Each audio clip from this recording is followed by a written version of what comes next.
INS Vikrant Indian navy में एक शामिल। मार्टा टेमेडो पुर्तगाल की हेल्थ मिनिस्टर, स्वास्थ्य मंत्री जैसा मंत्री पूरे विश्व में हो। विदेशी शैक्षिक संस्थानों की तरह भारतीय शैक्षिक संस्थानों को भी सुविधा मिले। मैं हूं मनीष आनंद और आज हम एक बार फिर से देश के बड़े अखबारों के संपादकीय बड़े मुद्दों पर उन्होंने अपने क्या विचार रखे हैं उन पर एक प्रकाश डालेंगे। आईएनएस विक्रांत, इसी नाम से अगर आपको युद्धपोत याद हो तो 1971 के भारत पाकिस्तान युद्ध में जिसने पाकिस्तान में तबाही मचा रखा था, जिसने कराची को ध्वस्त कर दिया था, उसी नाम से आईएनएस विक्रांत पूर्ण रूप से स्वदेशी निर्मित कोचीन में आज प्रधानमंत्री नरेंद्र मोदी ने देश को समर्पित किया।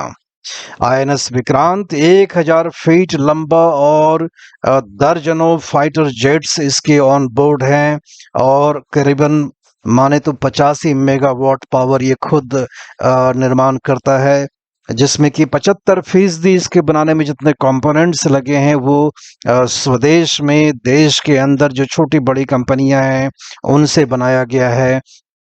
तो हम कह सकते हैं कि पहला युद्धपोत जो पूर्ण रूप से स्वदेशी है और भारत की रक्षा मामलों में आत्मनिर्भरता का बहुत ही बड़ा परिचायक है। और प्रधानमंत्री मोदी ने आज अपने भाषण में कहा कि ये भारत का हुंकार है विश्व पटल पर कि भारत अपनी रक्षा के कामों के लिए खुद से सक्षम है और आईएनएस विक्रांत उसका एक बहुत ही बड़ा एक हम कहें तो उसका सूचक है। सिर्फ आईएनएस विक्रांत ही नहीं, आत्मनिर्भरता जो रक्षा के क्षेत्र में उस पर मोदी सरकार कई कदम उठा रहे हैं जिससे कि स्वावलंबन बढ़ेगा, आत्मनिर्भरता आएगी। आपको मालूम है कि जो तेजस मार्क 1 है, तेजस मार्क 1 मिग 21 फाइटर जेट को रिप्लेस करेगा और भारत सरकार उसके इस कदम को पूरा करने के लिए उस पर जितना भरपूर आर्थिक सहायता देने की जरूरत है वो दे रही है।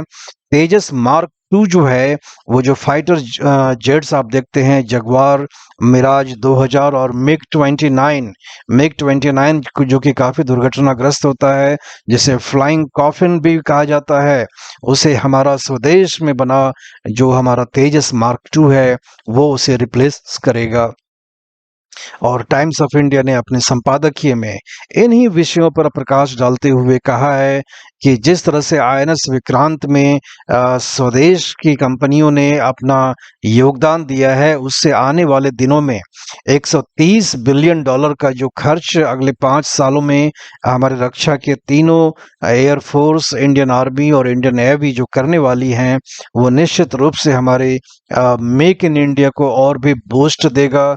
देश के अंदर जो कंपनियां हैं उसमें अपनी सहभागिता कर पाएंगी। पुर्तगाल की स्वास्थ्य मंत्री थी मार्टा टेमेडो, एक भारत की महिला जो गर्भ से थी और उनको एक बेड से एक हॉस्पिटल से दूसरे हॉस्पिटल जब ले जाया जा रहा था, जब बेड की कमी की वजह से, तब उनको कार्डियक अरेस्ट हुआ, हार्ट अटैक हुआ और उनकी मृत्यु हो गई। और इस विषय के ऊपर मार्टा टेमेडो ने अपने पद से इस्तीफा दे दिया। हालांकि पुर्तगाल में कई समय से डॉक्टरों की कमी को लेकर के वहां पर ये मुद्दा काफी गर्म बना हुआ है पुर्तगाल के अंदर में, लेकिन ये जो मिसाल उन्होंने किया कि एक अपने ऊपर में रिस्पॉन्सिबिलिटी तय करते हुए उन्होंने अपने पद से इस्तीफा दे दिया, ये एक बहुत ही बड़ी मिसाल है अपने आप में, जो कि बहुत ही कम देखा जाता है और इसके ऊपर इंडियन एक्सप्रेस ने अपनी संपादकीय लिखी है।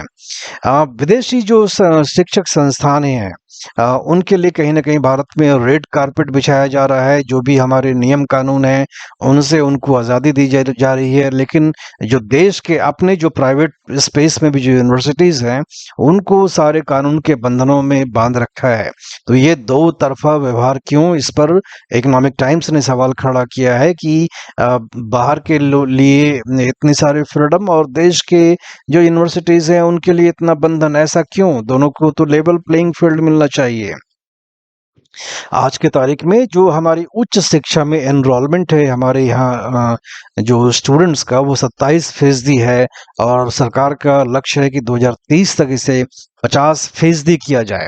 ऐसे में अधिक से अधिक उच्च शिक्षा के शिक्षण संस्थानों की ज़रूरत है, निश्चित रूप से। और अगर इकोनॉमिक टाइम्स की बात करें, तो देश में अगर आप देखेंगे, तो जो बड़े संस्थान हैं, वो पूरे देश के सिर्फ 6% जिलों में ही सीमित हैं।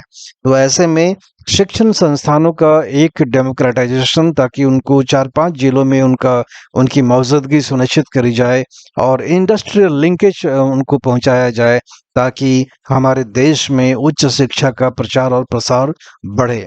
आज के हमारे संपादक की समीक्षा में बस इतना ही।